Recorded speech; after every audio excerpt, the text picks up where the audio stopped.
Si Rene kasi is mabait, tapos kung walang pagkain, lumalapit. May kasabihan tayo, malalaman mo lang ang totoong ugali ng isang tao kapag ibang tao na ang magkukwento. At sa kwento ng yumbang atleta na si Rene Baterbonia, ang kanyang viral at sikat na quote na "Just a kid with a big dream" ay may napakabigat na katotohanan. Just a kid with a big dream. Alam mo ba na ang makasaysayang linyang ito ay nabuo at nag-ugat noong kasama pa niya ang kanyang unang coach? Isang simpleng pangungusap, ngunit sa likod nito ay may nakatagong grabing sakripisyo, pasakit at pagtitiis para lang makamit ang kanyang pangarap na may ahon sa kahirapan ang pamilya. Kung ating titingnan sa panahon natin ngayon, aminin natin, marami sa mga kabataan ang madaling sumuko, magreklamo at hindi marunong magtiis kapag nahihirapan. Kunting pagod lang umaayaw na. Pero itong si Rene, ibang-iba, grabe ang kanyang katatagan sa sobrang tibay ng kanyang loob at kawalan ng reklamo sa katawan. Kahit bugbog na sa pagod, mapapaisip ka talaga at mapapatanong. Pinanganak siguro itong inborn na may ganitong klaseng ugali. Never mo marinig na, "Coach, pahinga muna. Coach, pagod na ako. Coach, wala." Hindi mo talaga marinig sa kanya yung mga bagay na gano'n. Dito sa kanyang unang coach, dito totoong natuto at nahubog si Rene sa paglalaro ng basketball.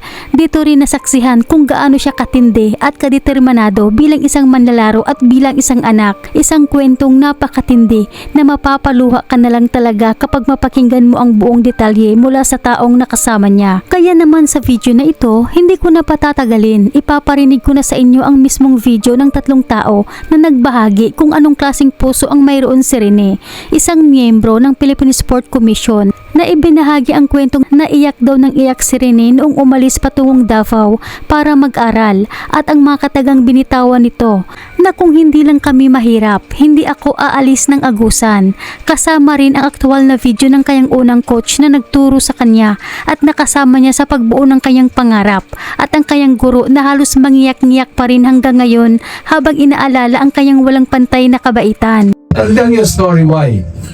Nung nagturo ako sa palaro, nung dumataan yung Davao, sinabi sa akin ng congressman ng Agusan na si Congressman Basco, Alfred Basco. Sabi niya, "Chairman, tingnan mo yung batang kumakawayo, yung matangkad na kumakawayo na bata." Sabi niya, "Napunta sa Davao yan kasi gusto mag-aral. Pero taga rito yan. Umiiyak pa nga nung umalis. Kasi sabi niya, kung hindi lang mo kami mahirap, hindi ho ako aalis ng Agusan." So kumakaway siya. Yung gobernador, kinakawayan siya. Yung mga congressman, kinakawayan siya. So kinakawayan ko rin siya. Kaway rin siya ng kaway. Paano ko na-realize ngayon na siya si Rene? Kasi nung nakita ko sa spin, nung article ng spin, yung nakita ko na kinakausap na ni Governor Santicane yung nanay ni Rene. Sabi ko, ito pala yung batang so jolly, so happy, so proud, di ba, full of dreams, na kumakaway, na sinasabi nga ni Congressman Basco, umiyak yan, iyak nung umalis sa Agusan at humihingi pa ng patawan na kaya siya nawala sa Agusan province because he simply wants to pursue his dreams and to study for his family. Ganon ka sakit? Ako nga pala si Teacher Chofani Joy Albelda. Ako yung OSA head ng AMSAI, Ananda Marcos Special Academic Institution. Actually, Rene Clerk Baterbonia before is masyadong mapayat pagdating ng AMSAI. Very humble na bata, down to earth po masyado. Mabait talaga at saka matulungin rin na bata sa kapwang varsity. And ang hindi ko makakalimutan kay Rene actually is yung pagtawag niya sa akin ng Mama Chof. Kasi dito sa AMSAI po, iiyak na ako. Dito sa AMSAI, si Rene kasi is mabait talaga sa amin. Mabait, tapos kung walang pagkain, lumalapit. Tapos hindi naman siya pinapabayaan ng ibang varsity. Yun nga, yung best friend niya, si Judah. So, siya yung tumutulong sa kanya. Si Coach Ruel yung original na coach ni Rene. So kilala naman natin si Rene na siya sikat na MVP in terms of basketball sa Pilipinas. So coach, ano pong masasabi ninyo tungkol kay Rene during his days dito sa AMSAI? Si Rene, isang klaseng bata na determinado na lahat ng bagay gustong suungin, gawin, kahit pa ano pa at gaano kahirap yung mga gagawin. Kayo po yung unang naka-discover sa kanya? Opo, opo. As a person, ano siya sa mga teammates niya? As a person, pagka kinakausap mo siya na magkaibigan kayo, as in jolly na klaseng bata. Wala kang makita sa kanyang sama ng loob sa mga kasamahan niya, kaklase niya. Pero pagkakausapin mo siya na hindi kayo magkakilala, tahimik.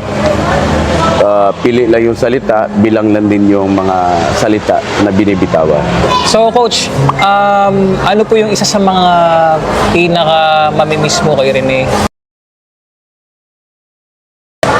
Yung pinaka-mamiss ko talaga, na even till now, na nagsisik ako ng isang bata na parehas sa kanya. Siyempre, nawala siya sa akin kasi sinundan niya yung talagang kung saan siya pwedeng mag-grow. So, eventually, grow na siya dito sa akin.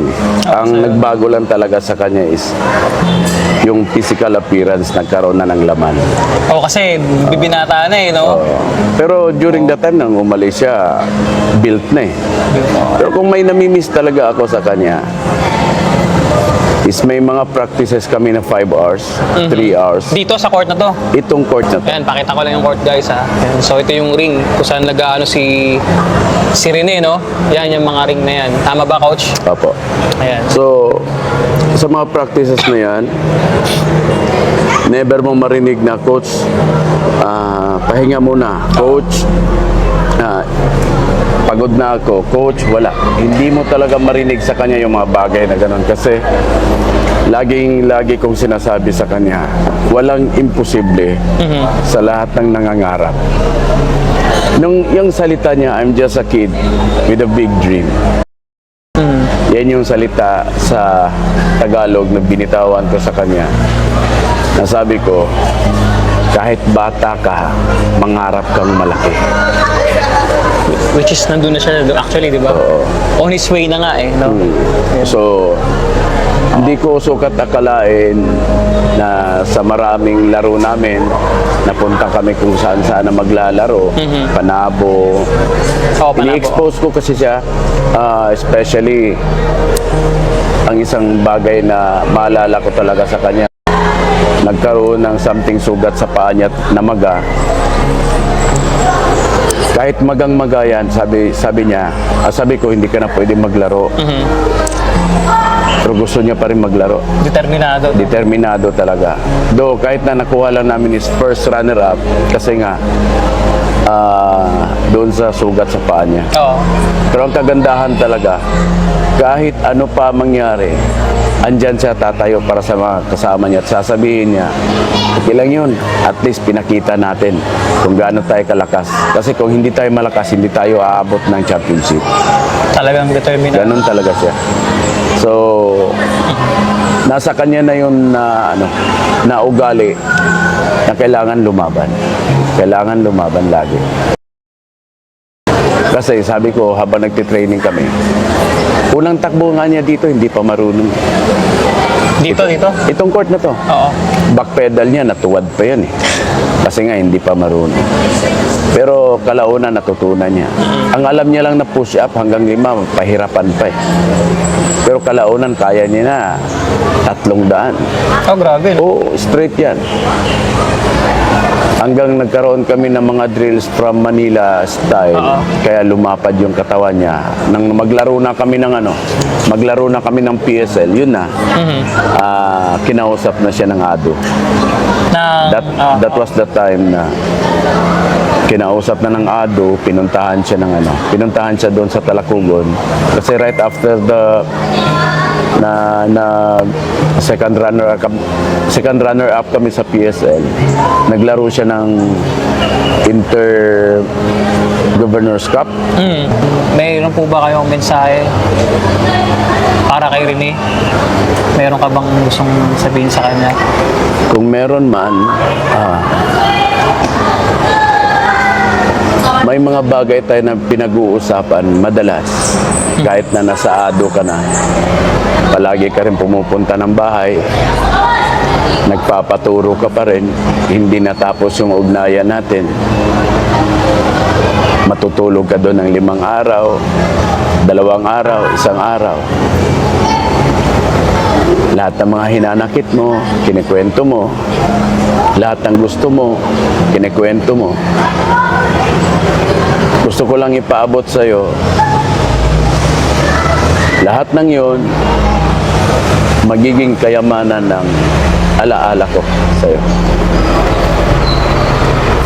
Ingat ka kung saan ka man ngayon. Thank you so much, Coach.